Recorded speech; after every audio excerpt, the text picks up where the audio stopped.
Hello, dear friends. I'm Jax Mandrake, and I'd like to address something that confuses me.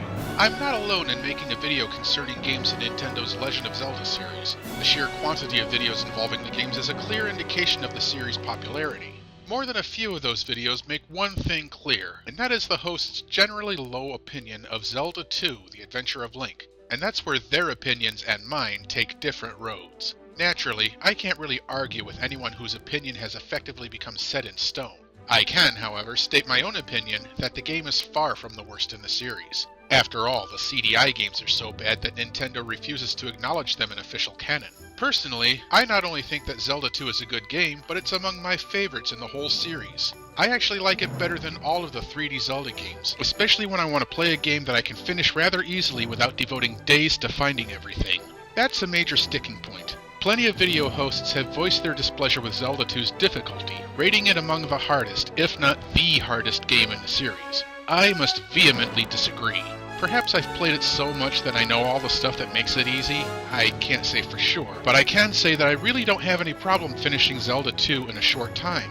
Don't believe me? I'll prove it. In this video, I'm going to play through the entirety of Zelda 2, picking up every item and defeating all of the necessary enemies in real time. The commentary you hear will have been added to the videos after I'm done playing, because I play in silence, and that'll give me an opportunity to write a script with the occasional touch of attempted wit. I find it difficult to improvise speech while I'm concentrating on playing the game. I'd also like to point out that this is not a speed run. I'm just playing the same way I usually play. You will see that I'm not a perfect player, and I will get killed a couple of times. I'll be playing Zelda 2 on my GameCube via the Zelda Collector's Edition.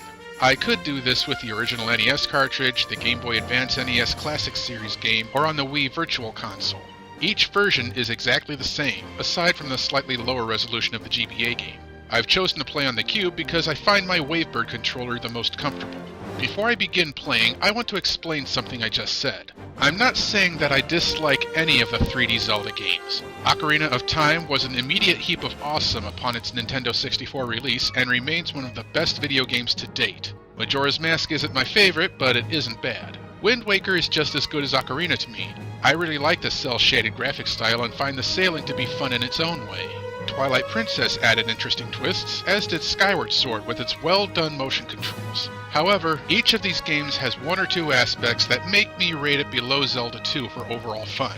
In general, they're just too long when one is trying to collect all of the items, and when the benefit is worth the effort, someone like me is going to try to collect everything.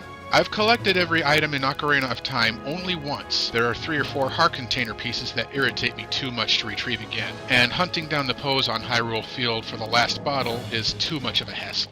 Majora's Mask also has a few instances that are just too maddening to be fun. In particular, the race to win the gold dust to upgrade the sword to its ultimate form.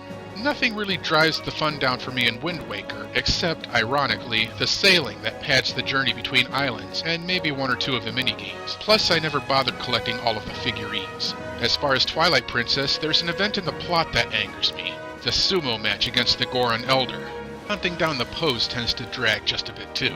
Then there's Skyward Sword, which has 4 points that make my blood boil. The Silent Realms. I know it's nowhere near as stealth game as Metal Gear Solid, but I still tend to suck at these parts. Besides, these happen in the second third of the game or so. I'm given the first portion of the game to enjoy the sword play and all that, and then they take the sword away and make me collect a bunch of light balls with no means to defend myself but running away from guardians that can defeat me with 1 hit? That's cruel.